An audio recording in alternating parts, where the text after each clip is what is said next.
17th of August, 1944. Red clay dust hangs in the heat. Heinz Becker climbs down from a truck at a U.S. prisoner of war camp in Alabama. He is a captured Luftwaffe mechanic. He expects barked orders and blows. Instead, a clerk checks his name, a medic takes his pulse, and a translator points him through intake, all by the Geneva rules posted on a board. He sees barbed wire in neat runs, towers at the corners, white lines marking paths, barracks swept clean. The mess smells of frying and coffee. It is ordered, not kind, but not cruel. He senses the trap of this order. Guards watch from the outside. Inside, faces in the barracks watch him too, men with hard eyes who look for weakness and loyalty. He does the math of survival. A notice at the canteen window lists work details beyond the fence. He studies it longer than he needs to. Labor means pay in camp scrip, fresh air, and a way to learn the system. It may also keep him out of the barracks politics that can turn violent after dark. He decides to put his name down. He wants distance, and he wants to see what else waits on the other side of the wire. The first thing he fixed in his head was the map of the fence. When the boxcar doors had slid aside at the rail spur before the transfer to trucks, he had seen 2 belts of wire, 4 towers, and floodlights caged in metal. Inside the camp proper, he noted numbers stenciled in black on each barracks gable, and a parade ground raked smooth with white chalk lines to mark lanes. Order as a strategy. The next steps were narrow. Delousing spray, a line for a medical exam, a dental check that counted fillings, then a tag pressed into his palm with a new number. Denim work clothes lay folded on a bench. The medic spoke in plain German that sounded learned, not mocking, and did not touch him harder than needed. He logged that tone as a datum, not a kindness. In the mess hall, he stood under signs printed in German that boiled the rules down to rights and duties. Mail would go out twice a week. Work paid in camp scrip that could buy tobacco or extra soap. A library existed, a small room whose shelves bore YMCA and Red Cross stamps. He took a tray and moved along steel pans that released bread, a ladle of coffee, a slab of meat cut clean. On the ship, the bread had been stale and the meat a rumor folded into thin stew. Here, the calories were a statement. He put food in his mouth and told himself it was policy, not mercy, and because policy is stable, he could plan against it. They sat them for an orientation. A clerk explained mail formats and what topics passed. He tested it that night. He wrote a factual note to his parents about health, food, and work lists on a board. He kept adjectives out and left out what he guessed would trigger ink or a return. In the morning, he watched a blue stamp land on the page with an official seal. One mention he had tucked in, the existence of a library, drew no extra mark. He stored that as a measure. He would build a vocabulary within the fence without placing himself in anyone's debt. By the second day, he could predict the rhythm. A whistle before dawn, roll call by rows, a count he checked in his head to see how strict each guard was when matching faces to numbers. Work sign-ups on a chalkboard by the canteen window, a lecture in the afternoon on health or sanitation, soccer at the field until sunset. He traced where the block leader stood during these points and who drifted to him. The men who laughed too loud near the leader kept watch in the aisle at night. The safer hours for movement were the few minutes after the lecture, when bodies were tired and eyes elsewhere. He made his latrine trips then. After lights out, he did not leave his bunk at all. He needed English, so he borrowed an English primer from the library under rules that required no speech, only a stamp. He slid it under his mattress where springs did not squeak and opened it only when the barracks quieted. Basic words first, then signs he had seen near the canteen, then the Geneva articles on the rules board. He whispered them into the blanket to set them in his mouth. The aim was simple: read orders without asking help, scan work postings without waiting for a translation that came with a price. Each page he turned felt like a small lock picked. Politics at eye level came fast. A block leader tacked up a typed sheet that urged loyalty and warned against fraternizing. He noted who read it with a nod and who smiled too long at guards. He said nothing and kept his gaze on boots, beds, and lists. A rumor reached him in a tight voice about a beating in another camp given to a man who had written home too warmly about his captors. No names, no dates, but he waited as true enough. He changed his patterns. He never walked alone to the latrine after dark. He kept his letters dry and exact. He watched the end of the soccer field where shadows pooled, and he stayed away from them. On Sunday he walked to a chapel built from wood planks and found a chaplain who spoke to them as men. He did not praise them, and he did not spit. He chose words that recognized risk and work, and he asked for restraint. Heinz did not kneel. He measured the tone. It matched the medic's hand and the posted rules. The elements lined up like rivets in a wing. If the line held, he could move inside it. If it bent, he would feel the bend in time to step aside. He began to test the edges. At a work table, he asked a sergeant about outside details. The man ran a finger down a list that split crews between farms and factories, noted pay in scrip, and the rule against leaving a line in the field. As they spoke, a guard reached hard for a man who had lagged. Another guard cut him off in front of everyone and told him to ease his grip. The correction came quick and clean, with no show. Heinz marked that as systemic, not theater for them. He shifted his risk map and set a new point on it. Supervision of the supervisors. The whisper in the barracks said to stay put. Outside work exposed you to ideas and temptations and people who would test you. That was exactly why he signed on. Distance from hardliners mattered more than their warnings. Information beyond wire culture would buy him safety later, or at least options. He wrote his name cleanly on the roster, accepted a canvas lunch sack, and listened to the rules for conduct and pay as if they were aircraft procedures. Tomorrow would mean a truck, a field, or a line in a plant. New eyes on him, less cover. He folded the primer deeper under the mattress, tightened his blanket roll, and lay back to fix the next day in his head as both opportunity and exposure. The first time the truck rolled before dawn, he watched the dark turn gray along ditches thick with grass. Pine broke the skyline in rows. Cotton lay low and pale where fields opened, a pattern he did not yet have names for. Road signs came at them with crisp letters he could now sound out, slow and careful. Stop, speed, school. He saw two boards on a corner store with one word repeated and arrows to separate doors and fountains. He understood the shape of the rule but not the history behind it. As the gate fell behind them, the guard on the bench across from him let his shoulders drop and set his rifle stock on the floor, not on his knee. That posture told him something he did not have to translate. There were rules here that did not require constant fear to work. The first assignment put him in a peanut shed with a tin roof that rang in the heat. The machines were simple: hoppers, belts, a scale, and a sealer. The foreman wore denim like the rest and a hat with salt at the brim. He did not raise his voice.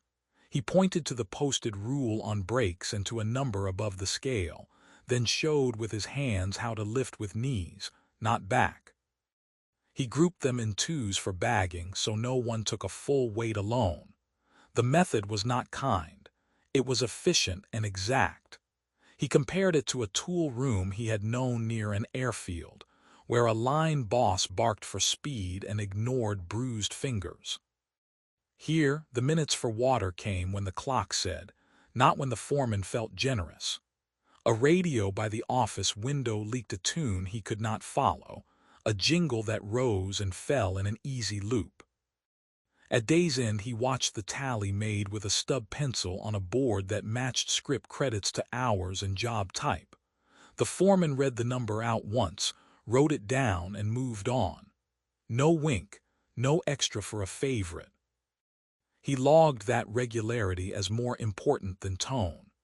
Predictable pay meant less room for private bargains, less reason to fear being alone tomorrow. It also meant that the guard, who stood in shade near the door and counted heads when trucks pulled up, did not have to lean on anyone to be fair. The machine of rules ran with little friction. He adjusted his mental map to show that outside work, though exposed, offered a stability he could use. On a Sunday detail, a small farm sat under trees with a yard swept clean. They cleared brush and stacked cords until noon. Then the family brought out a table and set plates and jars without looking at the men more than they had to. A bowl of iced tea went dark with sugar. Biscuits steamed when someone split them. Fried chicken lay in a heap that smelled like pepper and fat. He took a piece, and the crust gave way with a sound like paper tearing. Grease ran across his fingers and salt lifted on his tongue. It was not a ration calculated by a board. It was a choice. The daughter kept her space, moving in a straight line from kitchen to table and back. The mother set plates with the same care she had used for the jars in her pantry. There was no show of contempt and no show of pity. Something in him that had waited for a slap felt off balance. Late that week, a man from the peanut shed tried to drive them past the posted limit when a shipment ran late. He waved at the clock and told them to keep loading through the water break. The young guard stepped in fast and spoke in short phrases the foreman could not ignore. He pointed to a paper and then to the same clock. The foreman looked at both guards, looked at the men, and then at the paper again. The work paused. The rule, not the temper, decided it. When they got back inside, he traded some of his scrip for a bar of soap, a postcard with a tree like the ones he had seen by the road, and a small dictionary with worn corners. He told himself it was not comfort he was buying. Clean they could not take from him. Words they could not take either if he put them in his head. He wrote the postcard to his parents with facts only. Hours, whether, and that he was assigned to food handling, which was close enough to truth to pass and still say he was not starving. The jingle from the shed stuck, a line about a brand name that fit the beat of footsteps on the barracks floor.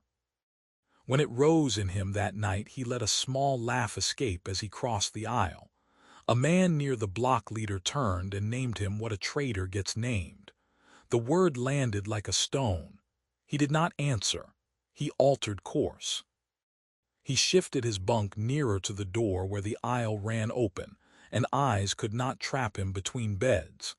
He changed his path to the canteen, so he slid behind a group rather than step out in front of one.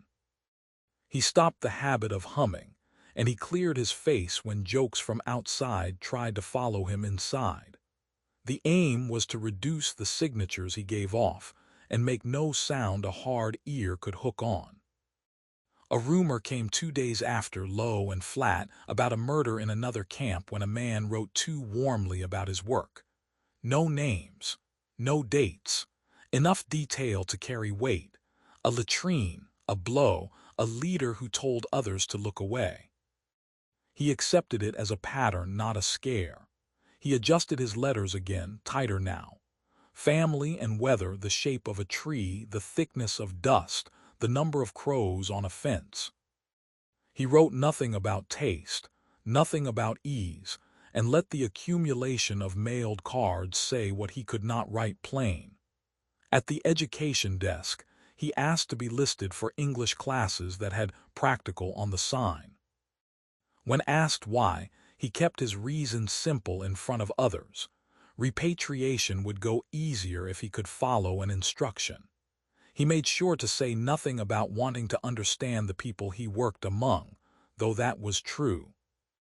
The next Sunday the farm sent a tin back with the foreman, wrapped in a towel that still held kitchen air. Leftover chicken rested under a layer of paper, with biscuits tucked at the edge. The men reached without looking up, hungry and trying not to show it. He did the math ahead of the gate. To carry food back through the search line would mean questions from both sides. It would mean a guard who had to check him and a prisoner who would watch the check. It would place the family inside his pocket for anyone to pull out. He did not take a piece. He kept his hands at his sides and let the tin empty before it reached him. On the truck, he watched a crumb trail in the wood boards and held quiet with the choice. There was no gratitude he could show that would not also be a danger. Because he held to these lines, the work outside went on without incident. The foreman nodded to him when he lifted right and kept pace. The young guard who had cited the rules met his eye now in a way that said the count would be the count, nothing more, nothing less. Inside, he arrived too late for some of the hours when talk ran hottest, and he left too early for the small courts that formed in corners. That schedule was a shield. He used it. He learned new words at night and paid for soap on time. And the sum of these small acts shifted him from a man who waited for the next order to a man who could predict the next hour. The world outside the wire did not hug him, but it held, and because it held, his own edges began to change, one safe choice at a time. He saw a new sign at the education hut. It listed special projects, films on weekends, newspapers in German, and lectures on civics. He put his name down and treated it like another tool issue. He sat near the door, where he could leave fast if the room turned hot. The teacher spoke about city councils and juries. He did not argue. He wrote down words he could use at work or in a letter. He took the German papers too, not for comfort but to compare tones. He noted how the articles set facts against facts without a single center line to obey. The camp newspaper carried court cases about landlords, a mayor's race in a nearby town, and a strike at a mill 3 states away. On the same page were letters from readers who disagreed with each other and did not vanish for it. He grew up with one sound that filled every paper and told every story the same way. This new sound had edges that bumped into each other. Friction, he wrote in his notebook as a feature. He tested the idea by tracking how each dispute moved to a rule, a vote, or a judge, then stopped. That pattern did not make him sentimental. It made him precise. On the bus to work, he watched the sign that split the seats by race and marked the fountain at the depot. He did not know the law behind it. He did know the feeling of a line that said who went where. A black man stepped back as a white boy moved past with a soda. No one raised a voice. No one needed to. He wrote in his notebook that freedom here was uneven. The note did not erase his growing respect for the order that held him safe. It sat next to it, complicating the picture without breaking it. Near the end of the war, a film reel showed a place with barbed wire and men in striped cloth. Bodies lay in rows that did not look human. He felt his stomach pull tight. The room stayed in its seats, but soundless. He did not speak that night.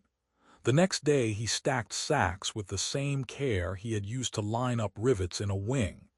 He kept count and set his hands in the right places and did not drop a single bag. He did not write the film into any letter. He did make his letters more exact. He wrote the facts he was sure a censor would pass. There were clinics, the pay came on time, and he had not seen a guard strike a prisoner since he arrived. On the 8th of May, 1945, the day changed its weight. A guard let his rifle strap hang looser on his shoulder. A cook put an extra tray of apples on the counter. The talk in the yard went up a notch, then dropped when a block leader moved by. He still watched the corners. He still timed his trips to the latrine for minutes when eyes were elsewhere. Then U.S. staff moved the hardest men to a separate compound with more checks. Pressure lifted. He added another civics hour and stopped sitting right by the door. He could hear better from the second row, and he wanted every word he could fit in his mouth. After that, work details came steady. A cannery shift added new sounds: steam popping, tins hammering shut, the wet slap of fruit on a belt. He watched a mechanic reset a drive chain and stored the steps in order. He saved scrip and bought a grammar book instead of a second bar of soap. When a Red Cross clerk said a portion of work credits could go home, he filled the form in block letters, checked the names twice, and kept the receipt. He asked for jobs near moving parts. Each task he logged made a line in his head longer, from tool use to a trade. In 1946, they called his number for repatriation. He packed his dictionary, his notebook, and a stack of letters with blue stamps where censors had read them. The handoff from camp to ship came like a drill: counts, forms, a medical check, a packet with records. An officer checked each name against a list and handed it forward. No rush, no pushing, no favors. He told himself this was the last clean line he would stand in here, so he looked hard and set the image where it would not fade. The ship set him down at a German port where walls were open to the sky and stairs went nowhere. At home, rooms had broken windows and one door that stuck. Neighbors asked what the Americans had done to him. He read his letters aloud, the dry ones with sentences about hours, clinics, and work rules. He added one fact he had kept back until the war was done. A mother in Alabama had put out lunch under a pecan tree and fed them the same plates she gave her hired hands. That detail moved fast on its own legs. No speech could have done more in his street than that small, clear act repeated by mouths that trusted him. A letter reached him through a relief office. It came from the county where he had lifted sacks. It said there was work and a bed if he could come back. It named him reliable and careful with tools. He weighed against ruin at home and rules he now understood. He applied for a visa under quotas, then waited. He studied with the same camp books and took a local exam that rated him fit to start as a machinist apprentice, using hours logged on U.S. job sheets. He kept his answers short when officials asked about politics. He stacked papers in the order a clerk would want, because the right order saved time and saved questions. Years later, he stepped off another ship and signed his name to legal work. The machine shop floor was oiled dark and bright along the lathes. He set his hands to the same habits: count, fit, check, repeat. The family under the pecan tree sent him a card at Christmas. He wrote back with a new return address and the same plain lines about hours and weather. His old dictionary sat on the shelf above his bench. Its spine had cracks where he had bent it open in the barracks. He kept it because it had carried him across a line he had not expected to cross.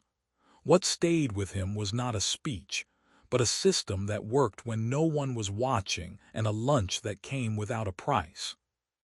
He had started in disbelief and ended with a devotion he did not name, only lived. His path was one of thousands. Letters like his crossed the water and did their quiet work, turning routine, fair pay, and a shared meal into a slow victory that outlasted the wire. Heinz sets his days by work, small rituals, and the English he once whispered into a blanket in the barracks. The crack spine dictionary rests above his bench like a tool he will not put down.